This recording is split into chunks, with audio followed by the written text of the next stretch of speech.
Hello, welcome to Wakalat in Minutes. Here I'll be providing you short notes with explanations. Our today's topic is Hindu Marriage Act 1955.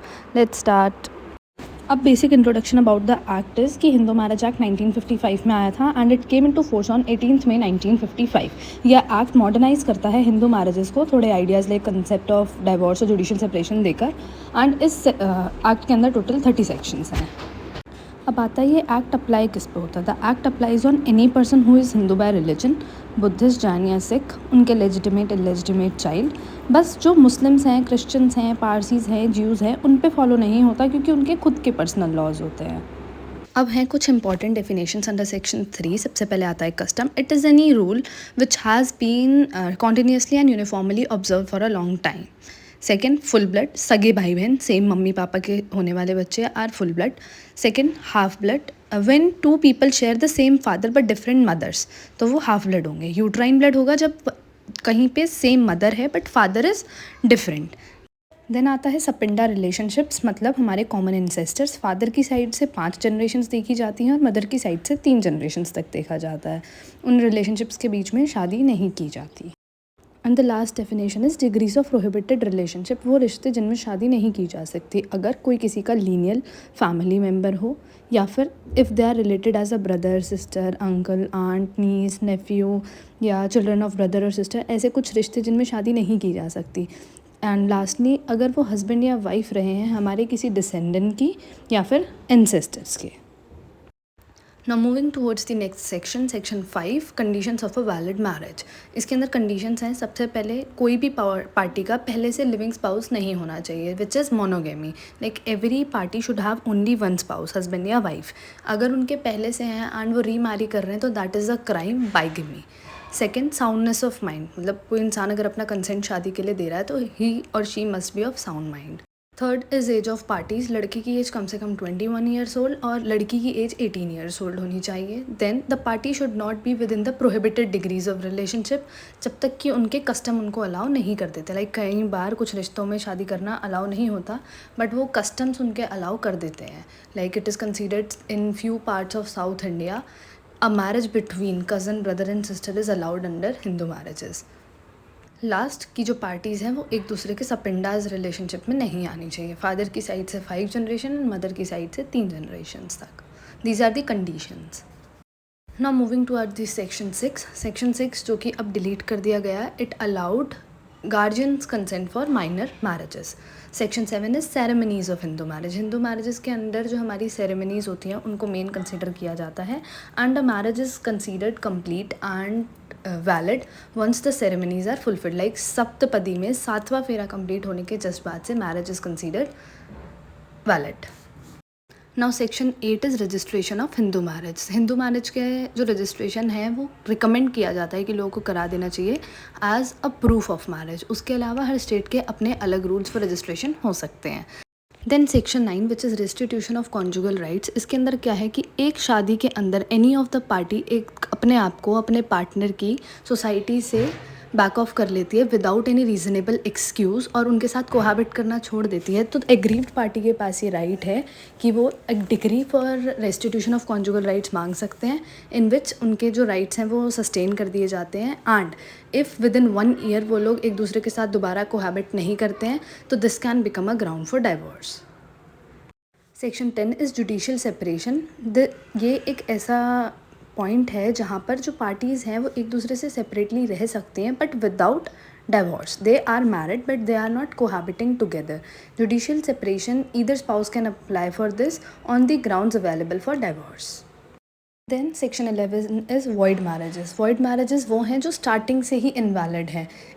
इसके अंदर की conditions हैं either party has a living spouse, bigamy किया है, या फिर parties are within prohibited degree of relationship. Lastly, parties are sapindas of each other. Now a very important section, section 13, divorce.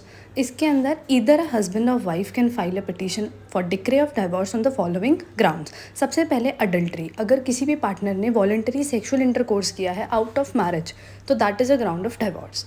उसके अलावा has treated the partner with cruelty, mental हो या physical हो, कोई भी क्रूअलिटी है वो ग्राउंड फॉर डाइवोर्स है.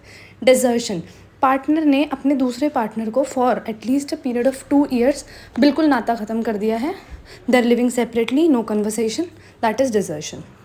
Fourth, has converted to some other religion voluntarily, Hinduism छोड़ के किसी और रिलीजन में चला जाता है तो other party has a right to file for divorce.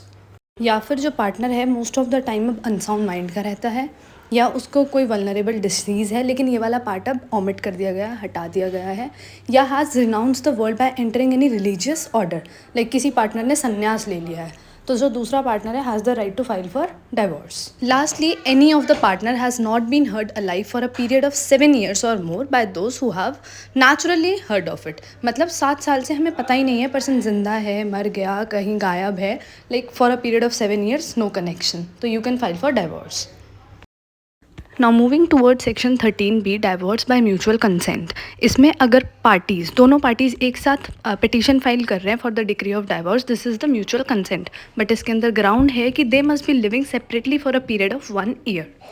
Section 14 is कि within 1 year of a marriage कोई भी पिटीशन फॉर डाइवोर्स फाइल नहीं की जा सकती unless there is a extreme hardship, कोई बहुत ही ज़्यादा एक्सट्रीम सिचुएशन है तो you can file for divorce, वरना 1 साल के अंदर no petition for divorce is acceptable. Now section 15, that a divorce person may marry again, but इसके अंदर एक कंडीशन है कि जब अपील पीरियड खत्म हो जाए, लाइक डाइवोर्स हुआ, so other party has a time period to file an appeal in some higher court. अगर वो पीरियड कंप्लीट हो गया है then the divorce person may marry again, उससे पहले नहीं. Then the section 16 is legitimacy of children of void and voidable marriage. Void और voidable marriage के अंदर जो चिल्ड्रन बॉर्न आउट होते हैं they are considered legitimate. Section 17 is punishment for bigamy. If a person marries another person जबकि उसका पुराना spouse living है and they are not divorce, that is called bigamy, and उसकी पनिशमेंट हमारे IPC में section 495 में दी थी, which is section 82 under Bharatiya Nyaya Sanhita. Now come section 18, punishment for contravention of conditions. अगर हम कोई भी ऐसी कंडीशन वायलेट करते हैं जैसे एज या फिर प्रोहिबिटेड रिलेशनशिप, तो हमें फ़ाइन हो सकता है up to 1000 rupees and imprisonment for up to 1 month. Then section 19 is jurisdiction. ये इंपॉर्टेंट है कि हम डाइवोर्स की डिग्री के लिए कहाँ पर फाइल करें पिटीशन. तो the petition should be file in a district court जहाँ पे या तो शादी हुई थी, या पार्टीज़ ने एक साथ लास्ट टाइम कोहैबिट किया था, या फिर रिस्पोंडेंट रहता है, या फिर वाइफ वहाँ पर अभी रह रही है. सेक्शन 21 कहता है कि the procedures would follow civil procedure code CPC. Now section 21, power to transfer petition. अगर हस्बैंड और वाइफ ने अलग अलग कोर्ट्स में डाइवोर्स की डिग्री के लिए पिटीशन फाइल करी है तो they can be heard together and transfer to some one court. Section 23, degree in a proceeding. Court must be satisfied about the truth of allegations before granting any relief like divorce or separation. Now comes section 24, maintenance pendelete light during proceeding. ये एक Latin phrase है जिसका मतलब होता है while the litigation is pending. Section 24 ये बोलता है कि फाइनेंशियल सपोर्ट मिलनी चाहिए उस स्पाउस को जिसके पास खुद की इंडिपेंडेंट इनकम नहीं है और वो अपने आप को मेंटेन नहीं कर पा रहा है फॉर अ टाइम पीरियड, जब तक कि प्रोसीडिंग चल रही है, जब तक कि हमारी जो लिटिगेशन है वो कंटिन्यू हो रही है. सो जो कोर्ट है वो रिस्पोंडेंट को लाइक बोल सकता है उसको या तो मंथली अलाउंस पे करने के लिए या फिर जो प्रोसीडिंग है उसकी अमाउंट पे करने के लिए फॉर द टाइम पीरियड जब तक ये प्रोसीडिंग कंटिन्यू होगी. Now a very important section, section 25, permanent alimony and maintenance. अगर जब कोर्ट एक डिग्री पास कर देता है इधर ऑफ डाइवोर्स, जुडिशियल सेपरेशन या कुछ भी, then the court enables to grant permanent financial support to either spouse, या तो हस्बैंड को या वाइफ को जो अपने आप को मेंटेन नहीं कर पा रहे हैं, फाइनेंशियली इंडिपेंडेंट नहीं है, अपना खर्चा नहीं उठा पा रहे. तो इसके अंदर कंसीडर किया जाता है, क्या किया जाता है while deciding the amount, income and property of both the parties, conduct of the parties like cruelty करी या एडल्ट्री करी जिस ग्राउंड पे उनका डाइवोर्स हुआ है, अदर सर्कमस्टांसेस जिनकी वजह से उनका डाइवोर्स हुआ है, एंड जो परमानेंट एलिमनी है या फिर मेंटेनेंस है कोर्ट ग्रांट कर सकता है, या तो मंथली पेमेंट ऑफ मेंटेनेंस हो या फिर एक lump sum amount for life time मिलाकर एक permanent alimony they the. Now section 26, custody, maintenance and education of minor children. This empowers the court to make orders regarding the custody, maintenance and education of minor children during or after the matrimonial proceeding. कि शादी के divorce के बाद बच्चों का क्या होगा. The welfare of child is paramount consideration. इसके अंदर बच्चों के financial support, emotional support and all the dimensions are considered. उसके बेसिस पे ही कोर्ट है वो बच्चे की विश भी पूछ सकता है कि वो किस पेरेंट के साथ रहना चाहता है इफ़ ही और she is old enough to tell the preference. Now section 27 talks about disposal of property. अगर कोई property jointly owned by husband and wife है तो उसका क्या किया जाए. This is considered under 27 section. Now section 28 talks about appeals from decrees and orders. अगर एक डाइवोर्स की डिग्री पास हो गई तो अपील किधर जाएगी?